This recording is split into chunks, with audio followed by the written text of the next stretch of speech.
Skillwork Forum. This podcast exists to help companies overcome the skilled labor shortage in America. I'm Tim. This is my partner, Brett from Skillwork. And today we're going to be talking about some of the lessons we've been learning, and maybe you have as well, during the midst of this COVID-19 crisis. You know, Brett and I were talking about some of the things we might be able to discuss in this week's podcast, and we kind of took a look at where we are, and we feel like we're kind of in the middle of this COVID-19 crisis. And it reminded us a little bit about halftime in a football game, where good coaches, good leaders go in at halftime and they adjust their game plan. They take a look at what's working, what's not working, and maybe implement some things to be able to come out in the second half. And in the business world, we call these lessons learned and adjustments. So today we thought we'd talk about some things that we've been learning. Maybe you have too. And start the dialogue around some of those topics. And we have four things we really wanted to talk to today that really seem to be critical to us during this time. Maybe they'll resonate with you as well. And the first one is cash reserve. Brett's going to be talking about that a little bit.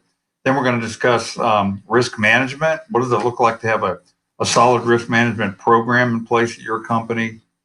The third topic we'll talk about is redundancy in your operations, or continuity of operations when faced with a crisis or emergency situation. And finally, we'll wrap it up in talking about just the concept of diversification as it applies to your business. So first things first, Brett, you as kind of the financial leader of our company, and an area that you have a lot of experience in, managing cash and cash reserves, thought maybe you would like to tee that up and discuss some of the things we've learned with respect to cash reserves. Yeah, absolutely. Thanks, Tim. And so, as Tim's kind of indicated, we're all kind of taking this a little bit day by day as we work through it. But I do think, or at least maybe don't want to be overly optimistic as we continue to be in some pretty tough times. But I think we're starting to feel like maybe we're, as Tim said, maybe at least at the halfway point where we're starting to look at what are we learning, are there things that we can be doing right now, and for sure, what are things that we know when we come out of the other side of this COVID-19 pandemic that we'll want to implement in our organizations, that because holes or weaknesses obviously show up in times like this. And so the first one Tim mentioned, so the obvious statement at a time like this is cash is king, and I think we're all, probably every business owner for the most part, is being reminded of that right now. I think for us at Skillwork, we're definitely not just making that statement. What we would encourage you to do is to take that a step further and to say, well, what does that look like? If I have an opportunity, for example, some of us, depending on the size of your organization, may be eligible for the payment protection plan.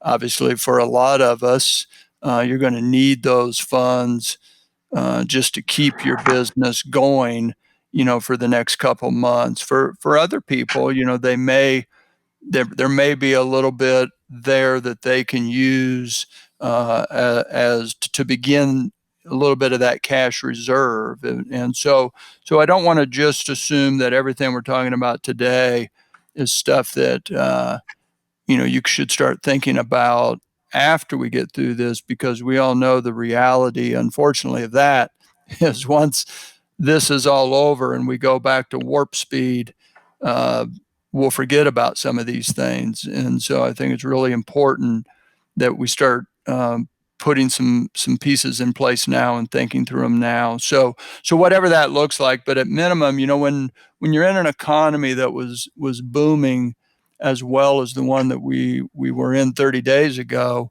there's a little bit of a tendency, and I would say that we were guilty. I was probably guilty of looking and saying, okay, we want to redeploy all of our cash to grow our top line. And when you're in an economy that looks like it won't slow down, that you can talk yourself into a lot of those kinds of things. And so I think what this is telling us, that probably in no situation is that the best business advice from a financial position. So I think each company has to look at their business and kind of decide for themselves what's an appropriate level of cash reserve.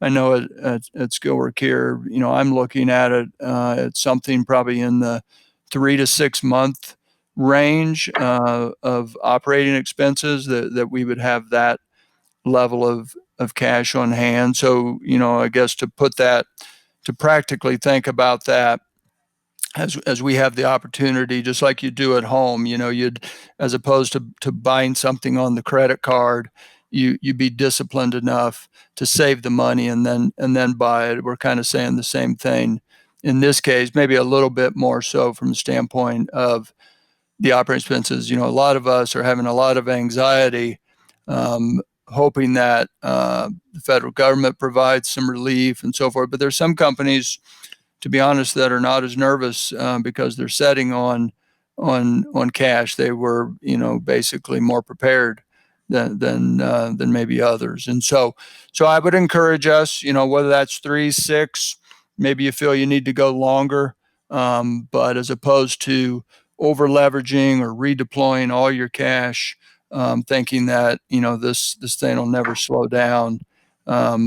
Begin to think about what that may look like. So that's probably Tim. I don't know if you have anything to add to that, but that I would was be just our encouragement.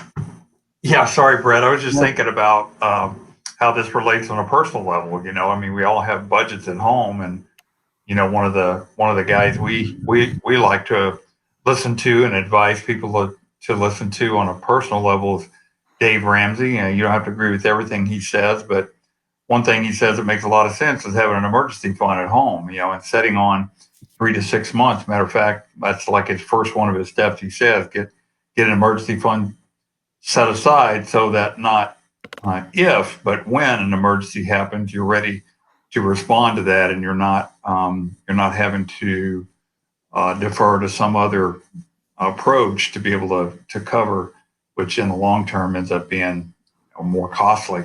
So it's kind of a safety net. And one other thing, Brett, I was thinking of, and we chatted about this, is that having a cash reserve or some liquidity also gives you the opportunity to look out for opportunities. You may see an opportunity during this time that having that ability to respond, and especially in a market where credit may become more challenging, to me, that also gives you not only the ability to reduce your financial risk, but also the opportunity to move quickly. No, absolutely.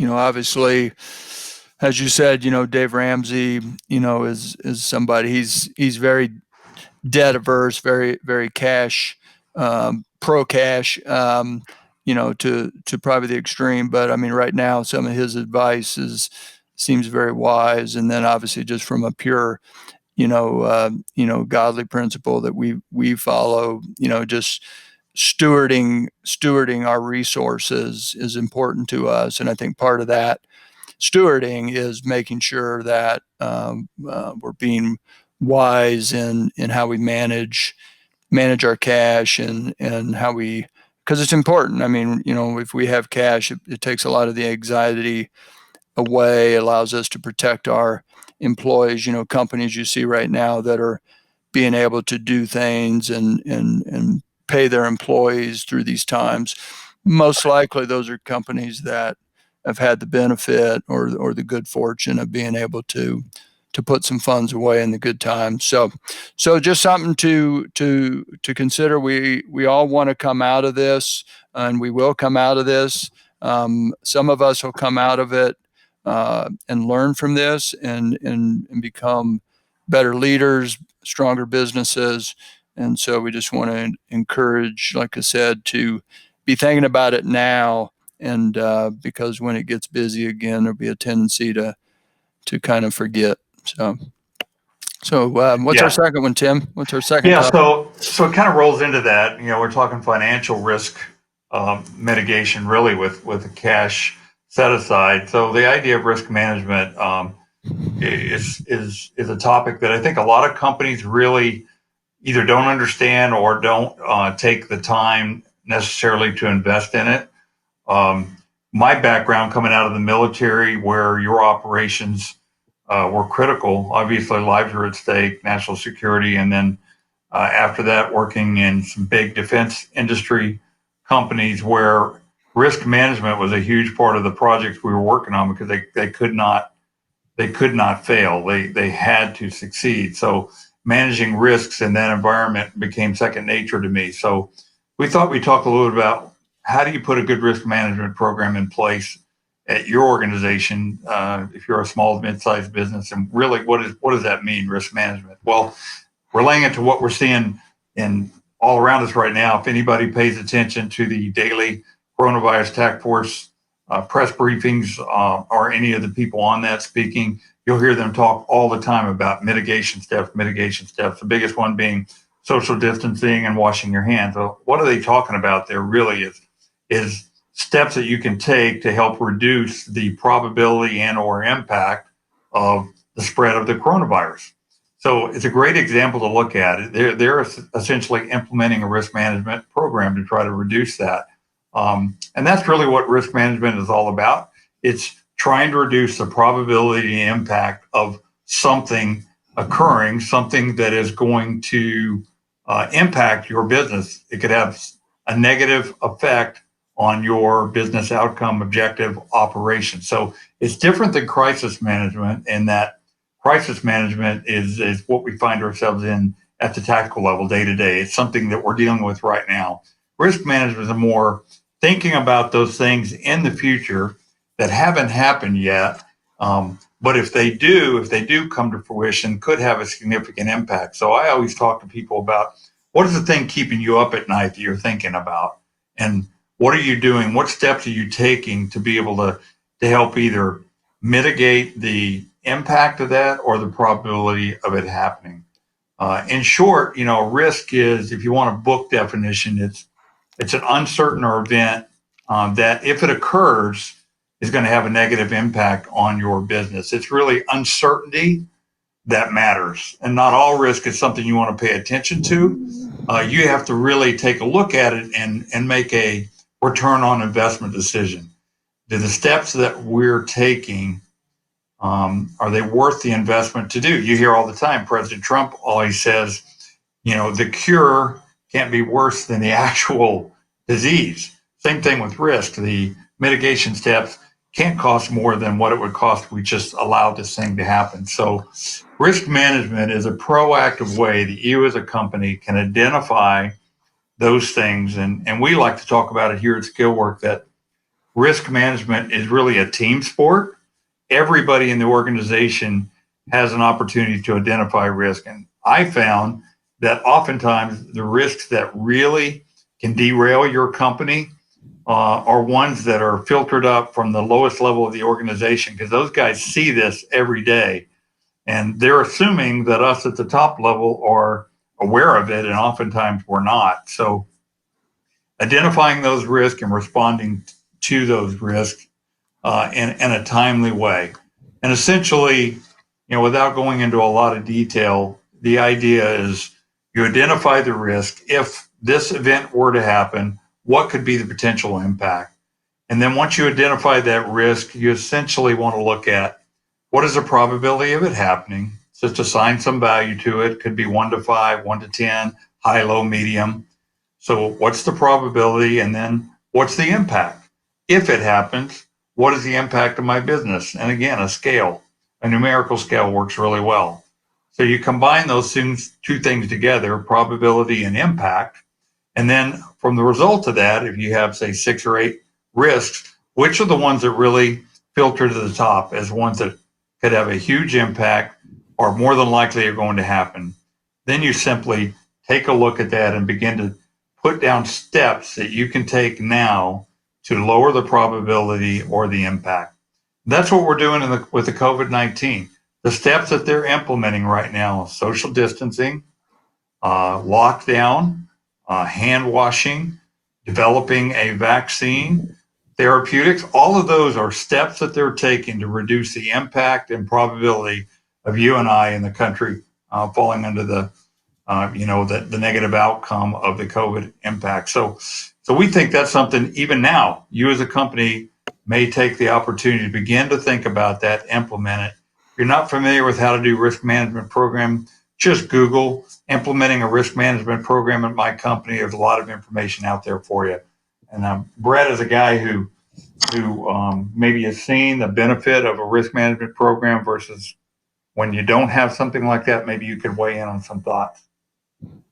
Yeah, no, absolutely. I mean, this is something, and really compliments to Tim. He, in our organization, he oversees all the operations, and so, uh, we have a monthly risk management meeting. We do all the steps that Tim's talking about. And to be quite honest with you, I'm sure there's been times where some people look at it and go, why are we dealing with this? We got, I got stuff I got to get done today. But it's in a time like this where you really are thankful that you did that. And so what Tim implemented through our team has been very valuable. And right now, if you didn't know where you were vulnerable or where your risk were, my guess is you do now. And so it's a great time to take that information and start, because I think, Tim, you'd probably say, initially you ask companies and, they're not really sure. You get silly things like, well, what if the world comes to an end? Well, obviously that's a risk we can't mitigate.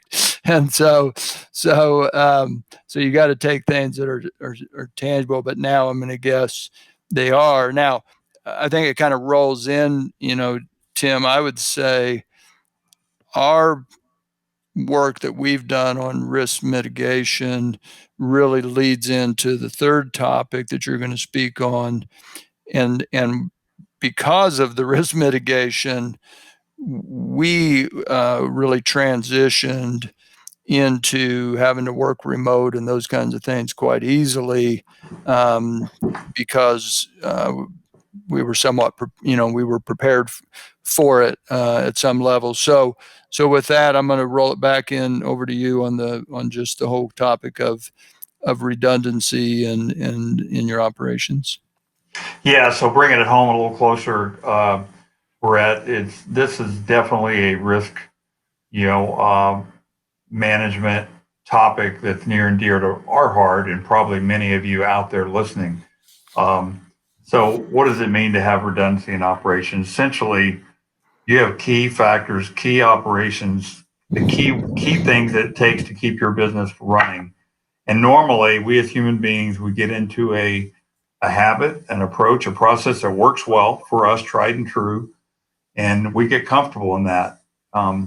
But if something happens that either causes you not to have access to that or inability to function that way, is your company going to be able to function your key operations? So for us to look at, we're a company that works all around the country.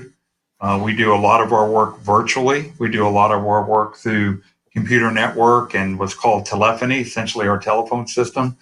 And there's a lot of IT infrastructure behind what we do as a company. Even though we are essentially a human resource and a people company, technology enables it. So for us, we had a lot of risks to the way we did business because we were single threaded and how we did that. So we looked at months ago how we could back up our operations so that we had failovers in place to be able to continue operating. Now, that doesn't mean everything you do day to day needs to stay in place. Again, you look at the most critical functions, you focus on them, and you put them in place. So ask yourself questions like, what happens if your staff has to work 100% virtually?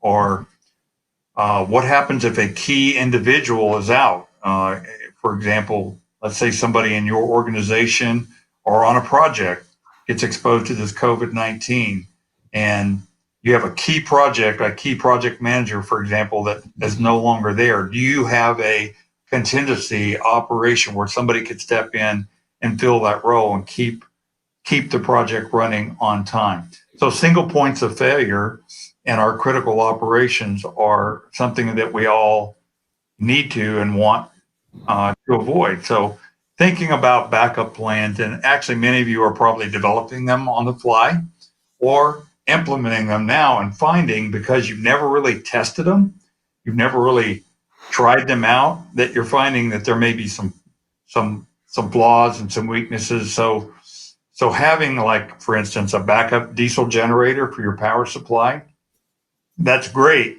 But if you've never ran it and you never tested it, and when you need it, does it run? Which I had that at my own house, a generator. Thought it'd be a great idea. I live out in the country. Power is iffy, so had a generator to help, provide power at the home. Well, I hadn't really tested it, and then when we needed it, it was really bad weather day, and it didn't work. So having a redundancy is one thing. Putting it in play, testing it, make sure it works. It's just part of, again, thinking ahead and putting steps in place that'll allow you to continue to operate. So again, this is probably part of my background that I came out of, and I know for military operations, we always have 3 to 5 contingency plans for everything we did. Drove me crazy oftentimes that we spent more time planning, but when you need those things, it's great to have them. So redundancy in operations is a key thing, and hopefully something that you've implemented or are implementing now, Brett. And I don't know if you've experienced something like that, or you could speak to that point about having some continuity to your key operations. Yeah, absolutely. I mean, in whatever business, and like you've said, Tim, I mean, thankfully, we've tried to be pretty diligent about it, but it's in times like this where that cross training that you were going to get around to, or that backup to your system that you were going to get around to, suddenly those things get exposed. And so instead of fritting and fretting about it at this point, I think our encouragement would be to really, for all of us, to recognize kind of where our weaknesses are, and don't just accept it, but really come out of this and really think about the places that those things really do matter. I like to say, decisions matter, and as leaders, our job is really to lead our teams and make decisions and help them in implementing them. So I think it's critical. I think it's key. So that would be our encouragement. For sure. So I'd be remiss if I didn't say part of the redundancy I talked about was you have a key individual or key staff that get sidelined. We're seeing it happen all over the place. That's something where, a potential mitigating factor that you can put in play is have a partner, somebody like Skillwork, that can help you fill in those gaps for key people, key staff, supplement, augment your force to get you through periods like that. So if you find yourself in the midst of something like that, a key staff member, a key project is behind because of resource, that may be something we can help you out with. And speaking of that, Brett, our final topic today has a little bit to do with that. We're going to talk about diversification, and it's related somewhat, but really speaks to making sure that you have a little bit of breadth and width to your organization, right, Brett? Yep, absolutely. So, yeah, so we're gonna, kind of finish it out today on this idea of really in this season looking at your business, and you can look at it on a couple different levels. Both from a client base or a customer base, Obviously, from a supply base, if you've got critical supply, we'll talk about that. And then to Tim's point, from a talent perspective. But, I think I want to start with just talking about, bankers. Bankers love to look at our businesses, and even though we might have a great business and we're doing great, they look at it, and if your income, your revenue is highly concentrated in one or two or three accounts, or one everything tied to one sector, that raises the risk. They're not they don't see you as maybe as quality a company as maybe we see ourselves sometimes. And so, but I think in this type of what we're going through right now, like all of this is being looked through that lens, is if you have an opportunity to really look at your customer base and try to see that, hey, I'm so concentrated in a particular area, and if you have the opportunity to diversify that, I think this is a great time to look into that. Some businesses don't have that luxury. I mean, if you're a restaurant right now, what could you do? I mean, your customers are your customers. They're the people that want to come in and experience your great food. And so, but in a lot of our businesses, that's not necessarily the case. So I would encourage you.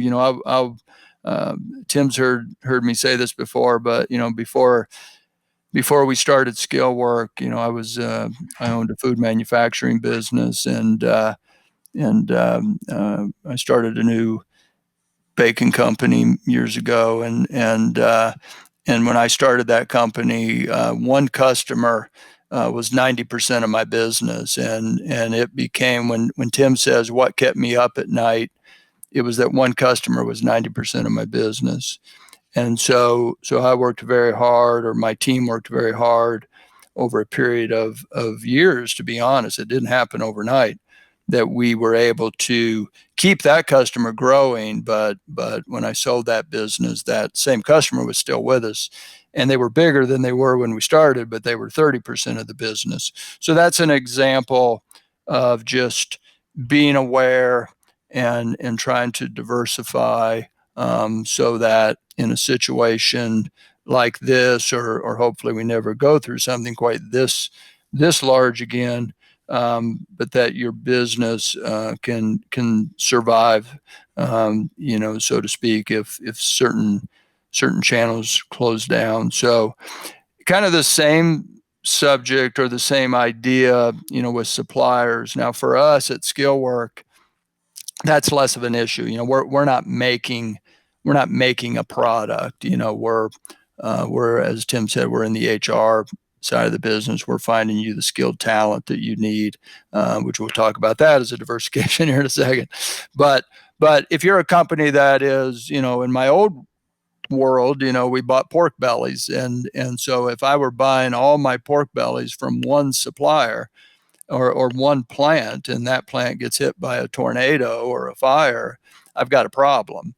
So on a supplier side, you want to make sure that you're diversified as well. So Tim, anything to add before I talk about the talent side? No, I guess again, I'm seeing everything through the lens of what we're going through as a country right now with COVID-19, and I can't help but think that we as a country kind of fell into this, with many of our suppliers being moved offshore and concentrated in one specific country. I mean, we're getting a huge amount of our medical supplies, critical supplies, from one supplier overseas, and that is proven to be very, very impactful. And maybe a silver lining in this whole thing is the fact that we're seeing that is, even though near term beneficial, long term very, very damaging, and a strategic risk. Speaking of risk for our country, that we've been able to see. So there's something that we're seeing every day in the news. Yeah, no, absolutely, Tim. So, well, and I think, just to kind of finish the thought on diversification, I think it ties in well with what we're dealing with some of the medical supplies and pharmaceutical and such. And that is just a diversification of talent. And so, obviously at Skillwork, that's really where we spend our days and nights is helping companies find the skilled trade, the skilled technicians and talent that they need to run their facilities or their construction project, or we're also in the transportation space as well. But so to your point, having that diversification of having every resource, as we know, even before all of this happened, there was a huge shortage of talent. Unfortunately, this isn't going to solve that. We'll have the same issue coming back out the other side. But we may even have it more so, because I do think, I believe, now whether we'll see, if we're right or not, but I do think there'll be a big boom of manufacturing. I mean, manufacturing was already strong in our country. And obviously, with what we're seeing, there may be more manufacturing coming back to the U.S.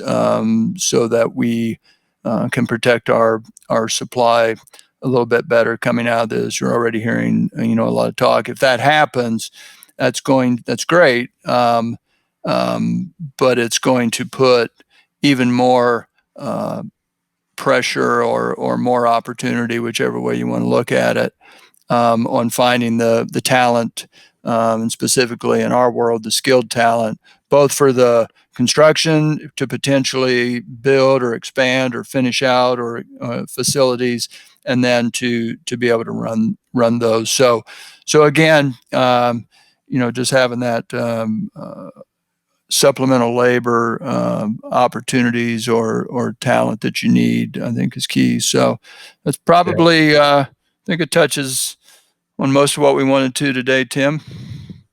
Yeah, absolutely. So hopefully that was impactful and informative for those of you that are listening. And just to underpin everything, we spent a lot of time about planning and taking lessons learned and working and stewarding. And our stance here is we should do all of that. Like, it all depends on us to do it, but we also pray and we have faith like it all depends on God. So we have that healthy balance here. We try to steward and plan and work hard, but we do depend heavily on our faith and trust God to pull us through this and bring us out the other side even stronger. So we want to thank you for joining us today on the Skillwork Forum. For more information on how your company can overcome the skilled labor shortage in America, please visit us at skillwork.com.